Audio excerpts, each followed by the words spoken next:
Let's take a look at a pin holder real quick. This one got pulled out last night. Not really sure why, but we're just going to run through everything. We're going to test the solenoid. We're going to test the switch.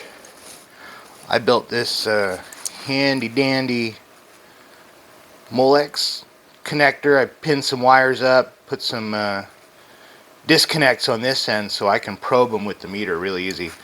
I color coded them for me. Red is going to be for the solenoid, and then white is going to be for the switch.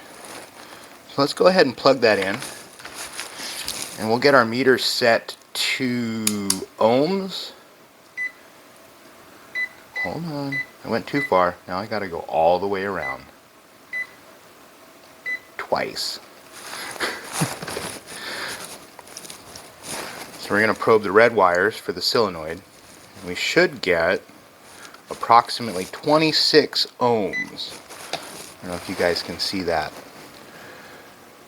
25.81. Good enough. Alright, we're going to switch over to tone, and we're going to check the switch. So our leads are good.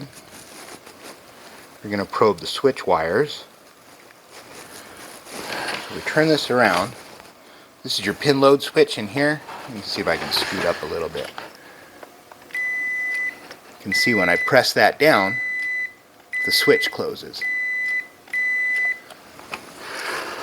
On the back side, it's kind of right there. That's your pin detect mechanism.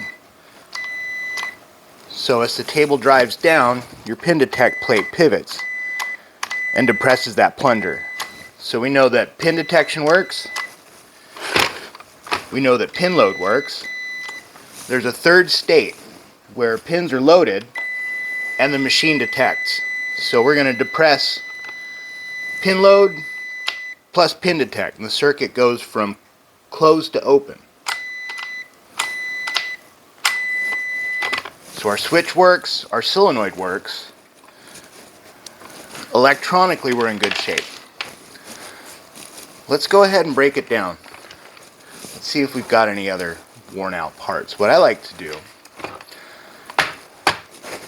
so that I don't break this little tab in here that holds the solenoid in place, I like to use a putty knife. And I'll actually go between the solenoid and that plate.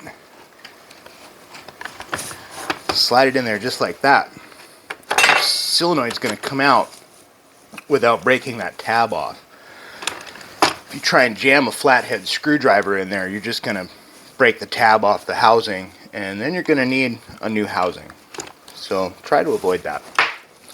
Alright, spring and plunger, come here, and solenoid are out. We're going to use a flathead screwdriver and take the clip off of the switch. Get that out of the way, we're done with that. Alright, so there's our wiring. Everything there is good. Next thing I do, I like to take the grippers out and these little pinion gears. I can usually get away with just pinching them and getting the tabs out of the way. Not everybody has fingernails. Sometimes you might need pliers, but with the grippers out, you can take our little gear track out. Let's turn it around. There's a little clip in here. You need to take that clip out. It just slides right up, and then you can get a little flathead screwdriver in there and take that clip out the rest of the way. That allows your little micro switch lever to be removed. So, torsion spring and the micro switch lever. The book calls it a switch part. Very generic. I like to call it the micro switch lever because it actually closes and opens the micro switch. Next is going to be your switch finger. There is a little tab on this corner up here over the pivot that needs to be carefully bent out of the way. This too can break easily. You want to avoid breaking that. So switch fingers out, our grippers are out, our little gear track is out.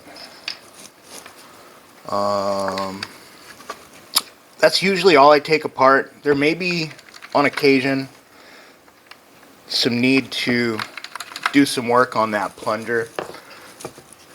This one's a pain in the butt to get out. Some people are really good at it. I am not one of them. You can sometimes jam a little tiny screwdriver in there, or the tiniest Allen wrench in the world, or a little tiny paper clip. You'll need to depress that little clip on the inside. Let's see if I can find a small Allen wrench here. Take it apart just because. So if I push the plunger down, you can get behind that tab. There we go. So the plunger comes out, and there is a spring in here as well. We don't want to lose. Good thing I'm on the workbench. I'm glad it didn't plinko down somewhere. Alright. So that is every single piece taken apart except for the little pads in here. I don't really want to take those out right now. There's not a whole lot of call for it. Most of the time, if those pads are so worn out, you're better off just buying a whole new housing. But yeah, we're going to clean it up. Installation is the exact opposite of breakdown, so I don't know if there's any real need to go through that. Everything's going to get wiped down, everything's going to get cleaned up. I just always, these little micro switch levers or switch parts, whatever you want to call them, I put a new one in every time. It's not even worth messing around. They're so cheap. They're the first thing to wear out. So this will be new. Everything else will just get cleaned, relubed, and reassembled.